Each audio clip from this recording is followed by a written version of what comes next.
Today I'm reviewing the Estee Lauder Advanced Night Repair Eye.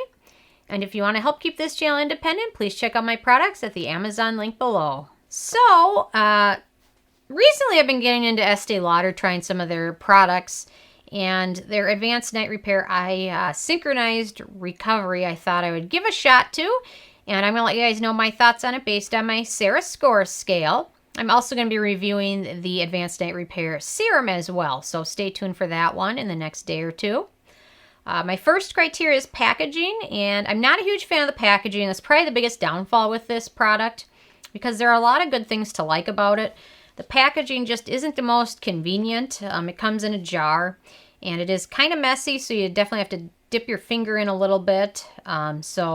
And furthermore, it exposes the beneficial ingredients and antioxidants to exposure to light and air, so those begin to degrade once you open it for the very first time, and each subsequent time you open it, it's exposed to light and air further. So it would be much better packaged in like a pump bottle. I saw them available in pump bottles, but they still sell them also in jars. So there's different formulations with this, but this one is not the best packaging. So my second criteria is alcohol, and this does not contain any denatured alcohols.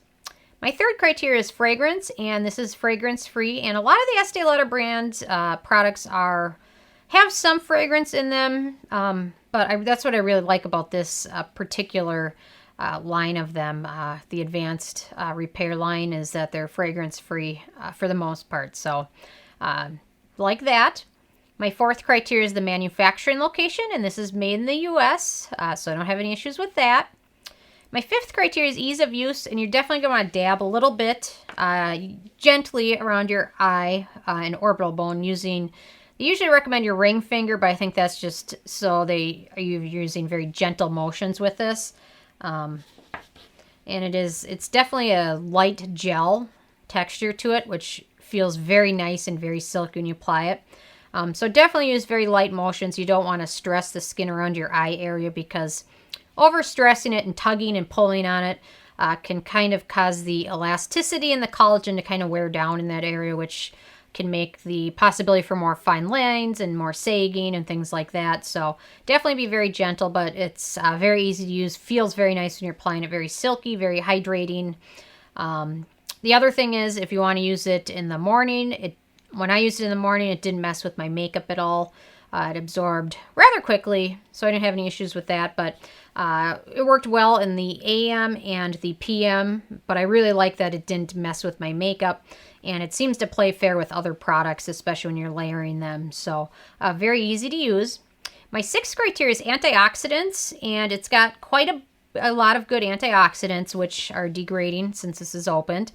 But it contains algae, tripeptides, watermelon, lentil, apple, caffeine, vitamin E, birch extract, and I always mispronounce this, lecithin. I always mispronounce that, but it's got a lot of good antioxidants in there, so I really wish they would have packaged it better. But anyway, they've done a good job including a good formula of products. My seventh criteria is animal testing, and unfortunately the Estee Lauder brand is notoriously not cruelty-free.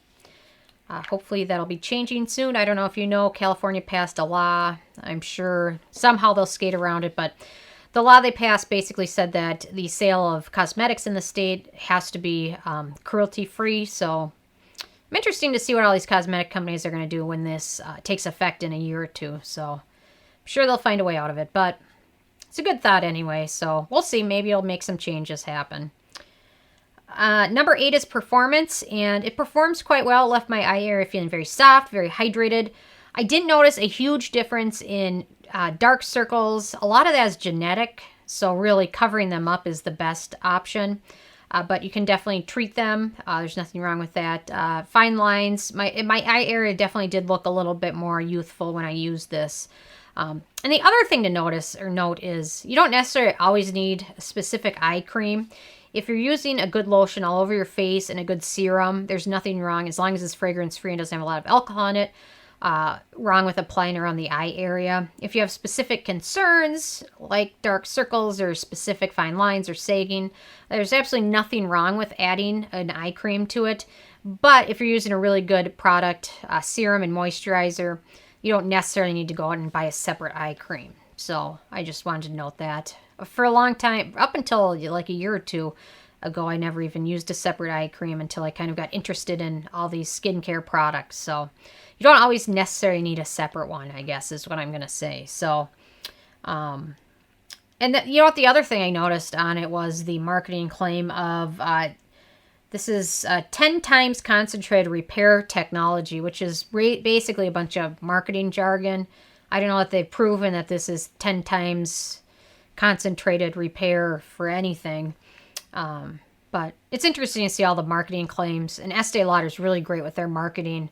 I'll get into it later, but a lot of their marketing with their other serum, the advanced, this one, is really a lot of marketing. And I'm going to break down that in my review of this, of what terms are just marketing and what terms are just marketing that they don't actually have to prove anything of. So I think you might be a little bit interested in it. So my 9th criteria is the price, and this is not the full size. This is half of the full size. The full size is half of an ounce, and it sells for $62. So it's super pricey unless you can get it on sale. Estee Lauder's carried at a lot of stores, so always watch for sales when you're going to buy things, or good gift with purchases. But it's very, very, very pricey, especially when each time you open the jar, it's exposed to more light and air. And by the time you get to the very bottom of that half of an ounce, it's probably not very effective at that point because it's degraded so much from the exposure to light and air. So very pricey. And then my 10th criteria is the it factor. And this is a decent, good eye cream. In my opinion, it's not the best one out there.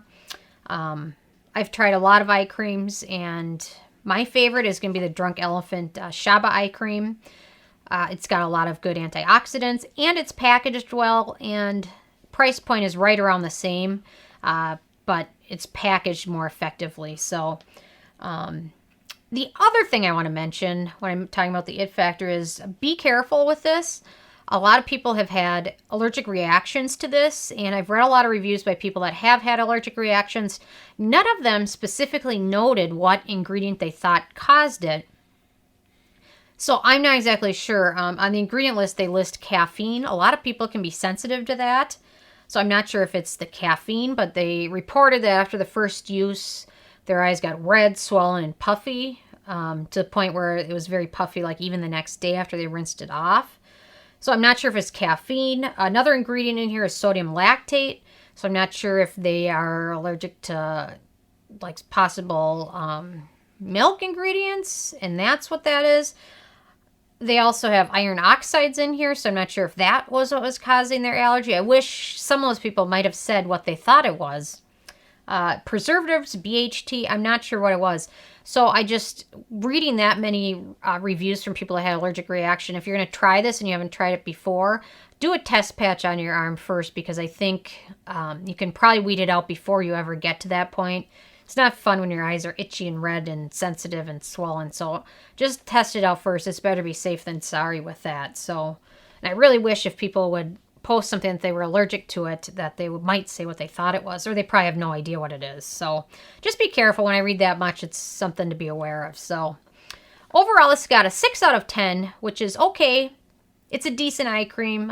Just wish the packaging were better. I think that would have made a big difference in my review. So anyway, I'm interested if you guys have had a chance to try this out yet or not, and if so, what your thoughts are. And I'm interested if you guys use an eye cream, a separate eye cream, and if so, which one do you use and how do you like it? So leave a comment. I love hearing from you guys. Please subscribe if you haven't already. I come with at least one new video every day. And check out nobsbeauty.net and the Amazon link below. Thank you so much, guys.